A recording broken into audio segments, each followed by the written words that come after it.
Now, we've had hardworking Americans called Nazis in brown shirts and un-American by Nancy Pelosi. Well, I guess that's what Nancy Pelosi would label my next guest. She also grilled Senator Specter earlier today. Let's look at this. I am a Republican, but first and foremost, I'm a conservative. I don't believe this is just about health care.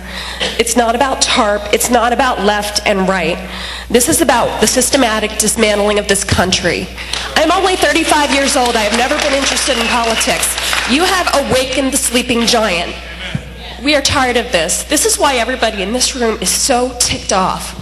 I don't want this country turning into Russia, turning into a socialized country.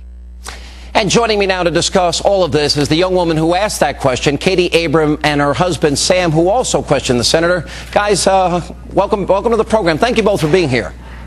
Thank you, Sean. I appreciate it. All right, is it hard, guys, being in the national spotlight? I said to my husband while you were playing the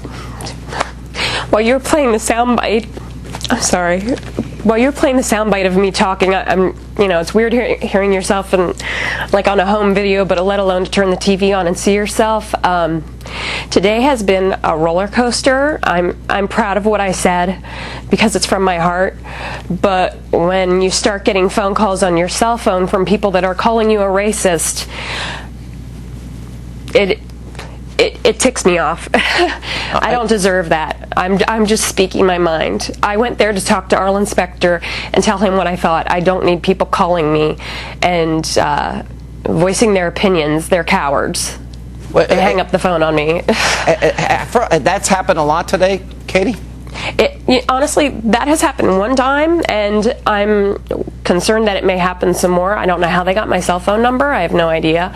But I have to say that I want to thank every single person that I know that has emailed me, that has called me, and has shown their support. I thank them. I really appreciate that because that's more important than some of these people that are thinking otherwise.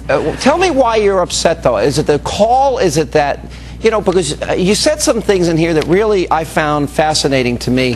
When you use the term "you've awakened the sleeping giant," that you're 35 years old, that you've never been interested in politics really up until recently. Explain that. I don't know. This is just very overwhelming to me. I didn't expect this reaction. I wanted to go to the town hall meeting. I wanted to voice my opinion. I've contacted Arlen Specter's office before via email, and voiced my opinion that way. And this was finally an opportunity to be able to speak to him, face to face. And now that I've kind of had a chance to kind of digest all of this, it's just been a really long day, to be honest with you. It's been a very long day. I don't know how you and other people do this all the time. I've been called every name and then some, but this is one of the points I've been trying to make, Katy and Sam. And by the way, Sam, thank you for being here too. But, they're referring to people as Nazis and brown shirts and political terrorists. Katy, you don't look like a mobster to me. I mean, I could give you a mob handle if you like, but you really don't. You're not part of any organized group, right? No. I mean, we have friends that are like-minded. I was not paid by anybody. I was not bussed in. I'm just a normal person, I guess you could say. Yeah. Well, I think I'm on a mission. She's on a mission? What do you mean by that, Sam? Well, she wanted to make a difference in her opportunity to see Arlen Specter face to face and share her opinion of what's going on here in the hopes of opening his eyes to it's not AstroTurf. It's not we're not put up to this. We're just common people that are worried about this framework that they're going to put into place is going to change how the healthcare industry is going to work. Yeah. It's not something the next administration can just change. Taxes go up, taxes go down. That can change from administration to administration. But with this sweeping change in healthcare, we both thought it was important to be there to let our senator know that we need to put a lot more thought into this before we make this kind of alteration to our life. Katy, were you happy with the answer that you got from the senator today? Well, when we got home, I watched the video on YouTube. And I just... Welcome to my world, yeah. kid. It's Weird. My best friend Karen called me and she said, Katy, you're on YouTube. I'm like, what? That's odd. But, honestly, after I asked the question, I was so just... I don't know. I didn't hear half of what he said, to be honest with you. I mean, I heard him say that he does legislate by the Constitution, but that's a bold-faced lie. I don't know if you realized, after he took the microphone away, I said to him, George Washington is rolling over in his grave right now. This is not what the Constitution wrote. This is not a welfare state. It should not be a welfare state. The people of this country are strong enough to be able to, just do what you need to do. You don't need handouts from the government left and right. Yeah. And those of us that have been footing the bill for all these trillions and trillions and trillions, I do not take that word lightly. That is a huge, huge number. I don't want to interrupt you. I'm listening to your passion, and we've seen this all around the country.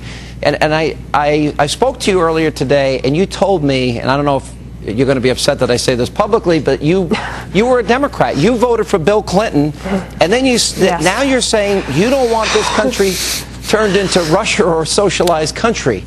How did you change your political philosophy? What changed you? Well, you'll get a kick out of this. I don't know if I told you this. I went to school to work in the media, and in college, I believed in abortion. I believed in all that. I hadn't really thought about the things too much. I just kind of went on my merry way, and I didn't have to pay taxes, and no big deal. And yeah, I voted for Clinton. I regret that now. I voted, I think, twice for him.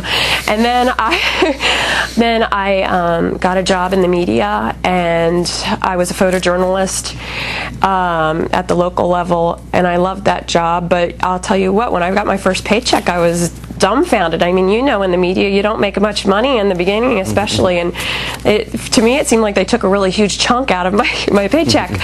And I decided to switch to the Republican Party, and that was part in doing to my husband. At the time, we were dating, and I don't know. I just, over the past couple months, I've educated myself. I've learned about the founders. I refuse to be fed any of this rhetoric that you hear on a lot of the major news media. I'm tired of it. I'm tired of it. I've got to say this in closing, and I really wanted you to tell your story tonight.